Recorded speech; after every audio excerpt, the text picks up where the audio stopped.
L'autre catéchiste, émerveillé par ce qui s'était passé, prêt à donner sa vie pour le Seigneur, est resté en vie. Et quand il est retourné au presbytère, nous avons rencontré le curé, nous étions aussi là, et il a raconté cette expérience. Et il était ému, il était émerveillé, il ne savait vraiment pas quoi dire. Et je me suis dit, waouh, mais ce qui est arrivé à ces catéchistes aurait pu m'arriver aussi, cela aurait pu nous arriver. Et j'ai pensé, et moi, comment aurais-je réagi si cela m'était arrivé? Je ne sais pas, je ne sais pas. Et j'ai aussi pensé cela. Nous ne serions peut-être jamais appelés à jeter par terre la parole de Dieu. Nous ne serions jamais appelés à piétiner, à cracher dessus. Mais j'ai pensé, qui sait, peut-être qu'il y a certaines paroles du Seigneur qui sont un peu difficiles, un peu dures à mettre en pratique. Et alors je les saute, je ne les aime pas. Je ne veux pas les mettre en pratique, elles sont un peu dures. Non, je ne le fais pas. Je ne crache pas sur cette parole, mais mentalement et spirituellement. Je crache sur cette parole, je foule cette parole. Peut-être que physiquement nous ne ferons pas ce genre d'expérience. Mais il est très probable qu'il soit facile de passer certaines paroles que le Seigneur nous dit. Et le Seigneur nous dit que celui qui cherchera à sauver sa propre vie la perdra, tandis que celui qui la perdra la gardera vivante. Et dans ce village, l'expérience de ce catéchiste qui était prêt à donner sa vie pour le Seigneur a suscité de nombreux autres catéchistes prêts à donner leur vie pour le Seigneur lui-même qui a donné sa vie pour nous. Mais maintenant, cela devient une chaîne d'amour, une chaîne de vie qui féconde les autres. Et Jésus continue et dit, et je vous dis, cette nuit-là, 2 se trouveront dans le même lit. L'un sera emporté et l'autre laissé. 2 femmes seront en train de moudre au même endroit. L'une sera emportée et l'autre laissée. C'est-à-dire, pourquoi Jésus dit-il cela? Il veut nous rappeler que sœur mort entre guillemets, est la porte qui nous permet d'entrer dans la vie éternelle, que cette sœur fait partie de la vie quotidienne. Nous devons réussir à coexister avec elle, et elle arrive pour tous, et elle arrive quand elle veut. Même les moines se disaient chaque soir mutuellement, « Souviens-toi que tu dois mourir, souviens-toi que tu dois mourir. » Aide, c'est-à-dire que le souvenir de la mort devient soit une angoisse qui paralyse, soit un profond exercice de réalité. En effet, si chacun de nous commençait à penser, par exemple, qu'il ne lui reste qu'1 an à vivre, il ferait des choix bien précis, commencerait à aimer, à en faire toujours plus, à faire quelque chose.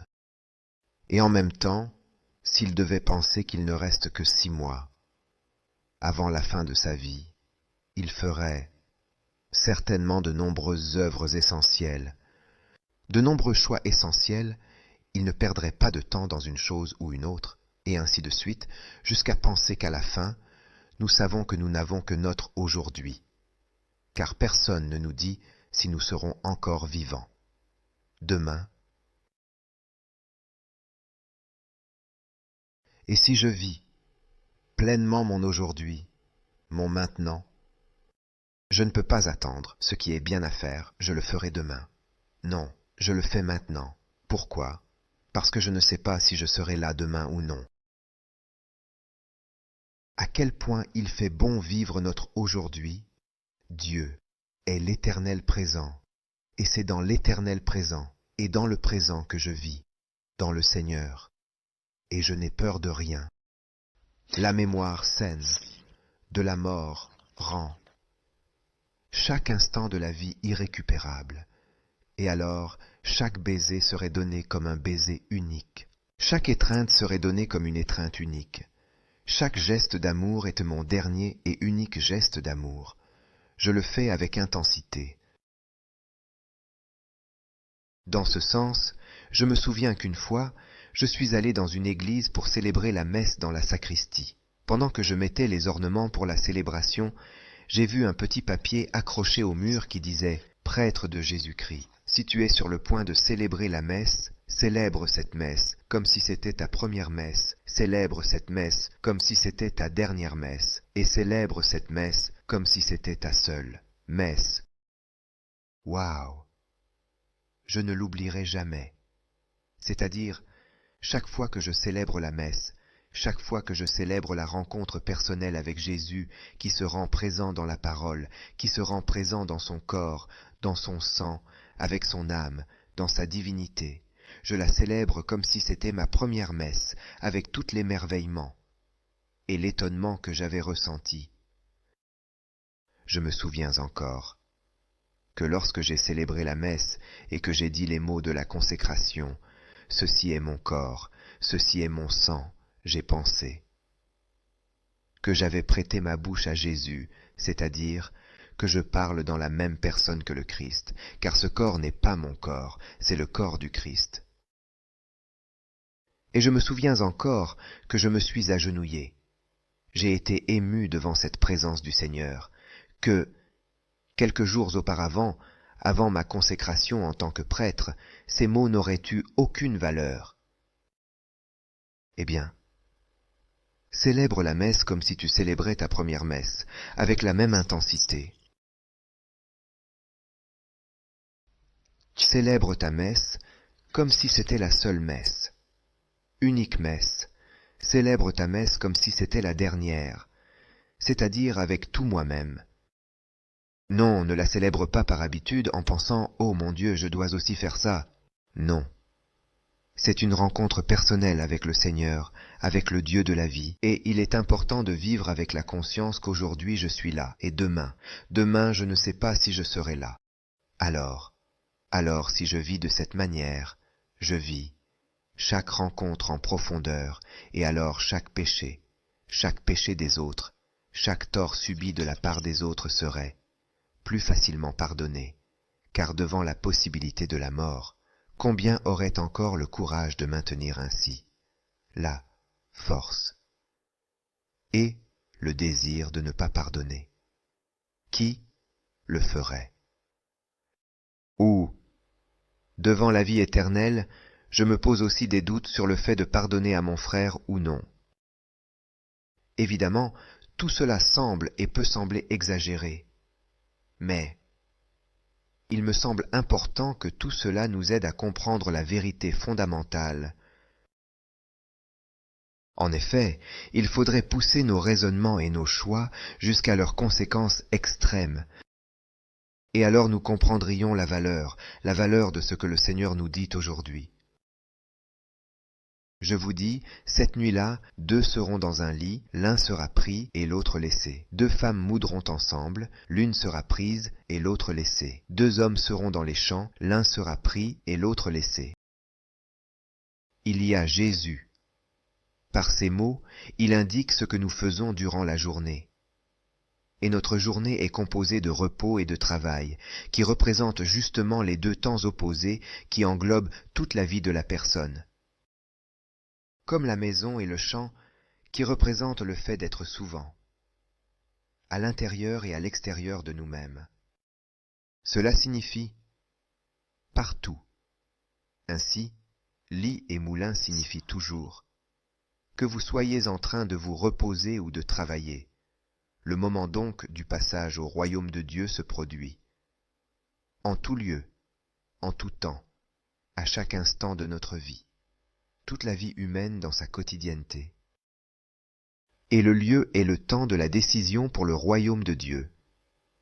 Et le lieu est le temps où j'entre. Dans le royaume de Dieu pour toujours.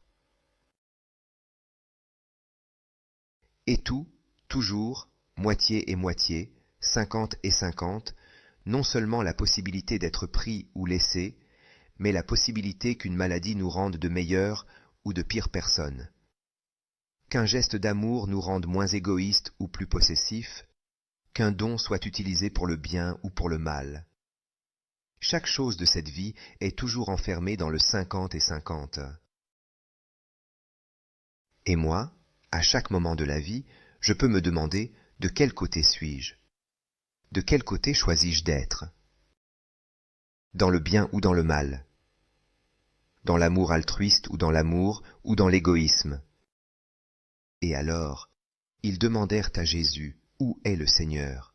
C'est-à-dire que les disciples savent que Jésus est le Seigneur, et le royaume de Dieu est déjà venu, même si d'une manière, pas si voyant de manière cachée, c'est pourquoi ils ne lui demandent pas quand il viendra, où il se manifestera dans sa gloire. Et Jésus leur dit, où sera le cadavre? Là se rassembleront aussi les vautours. Waouh, ah ah ah, cette réponse semble assez énigmatique et elle l'est. Certains pensent qu'il s'agit simplement d'un proverbe populaire qui signifiait plus ou moins ce que dit aussi notre proverbe « Là où il y a de la fumée, il y a aussi du feu ». Eh bien, c'est ainsi. Et de toute façon, qu'est-ce que le cadavre? Le cadavre en soi est un corps sans vie, c'est le corps sans son souffle vital, c'est le corps sans l'Esprit Saint. Et comme les vautours se rassemblent sur le cadavre, ainsi le royaume de Dieu se manifeste dans le lieu que nous appelons mort, qui est la porte qui nous mène, qui nous permet d'entrer dans la vie éternelle. Le royaume de Dieu se manifeste dans le lieu du passage de la vie terrestre à la vie éternelle. Plus loin, l'évangéliste Luc, au chapitre 23, verset 51, parle de Joseph d'Arimathie, qui était membre du Sanhédrin, qui n'avait pas adhéré à la décision et à l'action, des autres pharisiens et scribes, et attendait le royaume de Dieu. Et que fait-il avec lui? Il obtient le corps de Jésus, le retire de la croix, l'enveloppe dans un drap et le met dans le tombeau.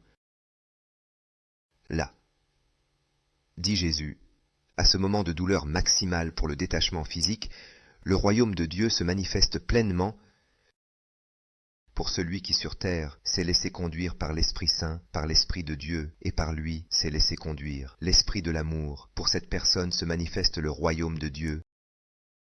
Pourquoi? Parce qu'il continue le chemin entrepris en entrant dans le royaume de Dieu, ce royaume qu'il a essayé de construire durant sa vie.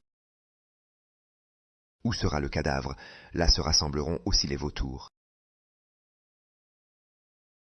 Cela peut être d'un point de vue positif, mais aussi d'un point de vue négatif, c'est-à-dire pour celui qui s'est laissé guider par l'esprit du mal, s'attachant aux choses du monde, rejetant le Seigneur de la vie.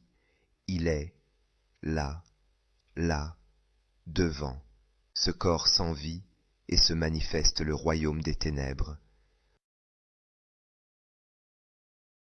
Les personnes qui ont désiré crucifier le Seigneur et ont vécu dans les ténèbres et clairement, si elles ont crié contre le Seigneur de la vie, si elles ont crié « Crucifiez-le », clairement, elles se sont elles-mêmes crucifiées.